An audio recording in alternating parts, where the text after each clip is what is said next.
multiple surgical options exist. My go-to is the smallest open incision possible. So I say that because sometimes I use the upper right hand proprietary jig and sometimes I don't. If it's a myotendinous junction, I find that I have difficulty getting suture capture in the more proximal muscular or myotendinous zone, and it just pulls right out. And then also, we can never forget about our non-operative treatment, just to be thorough. Is that PARS system in that top right? Yeah, so the upper Okay. right-hand corner is the PARS, Arthrex, full disclosure. I have no financial relationship with them. Okay. Yes. Now, Aretha Franklin always said to RES-PECT, and that's very important when it comes to treating these surgically because the vascularity is going to give you your outcome. If you're violent with the soft tissue, you're going to be violent with the blood supply. The arteries are going to be blasted, and then there's going to be no return to blood supply.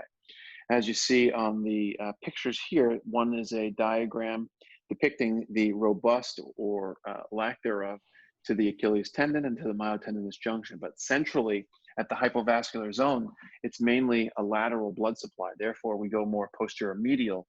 It's important to understand that when you're getting in these cases, not to just follow the attending's role, but to see why he or she is doing it that way. There's always a method to our madness, and it's mainly to respect the blood supply. So when you're doing your approach, I like to tell my residents to make sure that there is as little grabbing as possible. Retract it gently with a Sen retractor, but don't go pinching the tissue with an Adson or a heavy pickup. That's going to squeeze the tissue, squeeze the paratenon, and lead to problems with vascularity later. We know that the paratenon is the key for healing. It's the key to nutrition. And I usually go posterior medial. Depending on if I have to go distal, I will go posterior medial, angle centrally, and then kind of curve over in a medial direction, just because you have to keep in mind shoe wear later on, they can get irritation to the incision. And really quick, before you go into this, what is your conversation like with the patient when you're talking about operative versus non-operative treatment? Because I had a patient the other day, and we spent about 20 minutes talking about, he was like, "Oh, should I get this fixed?" Young guy, tore it playing basketball, and we spent about 20 minutes talking about if you should get it fixed versus not. So, what is your conversation like? It's just maybe from my own knowledge, but what do you say? So I start off and I say, whether you fix this or not, you're looking at a 1-year recovery. Again, plus or minus a couple of weeks, months, whatever. I say, I can fix it tomorrow. It's a 1-year recovery. Or we can do non-surgical treatment and it's a 1-year recovery. So that they have to digest first. Then I tell them, or I gauge where they're at. Are they someone who thinks that they are the next best thing since Michael Jordan? Or are they happy with going to their day job, doing their thing, and then going home? So you have to gauge that very quickly, because some people will look at you and say, "You're treating me non-surgically, doctor? You're crazy." Or they'll get your opinion, they'll go and see someone else, and then they will kind of be flabbergasted that someone told them that non-surgical was even an option. Could be a regional thing, but that's what I do as a second thing. And then I get into, well, it's all about length and tension. What are your goals? Do you want to be able to get back on the basketball court because you're a Division I athlete or you're a high school athlete? Sure, I would argue you should fix that. If you are a 50 or 45-year-old male or female who plays softball and was rounding third to come home, and that's when they tore it, you know what, I'm wrapping up my career, doc, I'm done. That I would say you could treat non-surgically.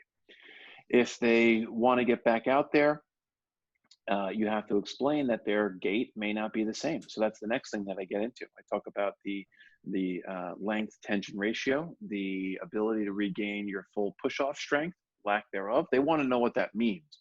Again, we say push-off strength because we're in the field, but patients want to know that they may have a limp. They want to know if they won't be able to do their 12-mile walk on the boardwalk anymore.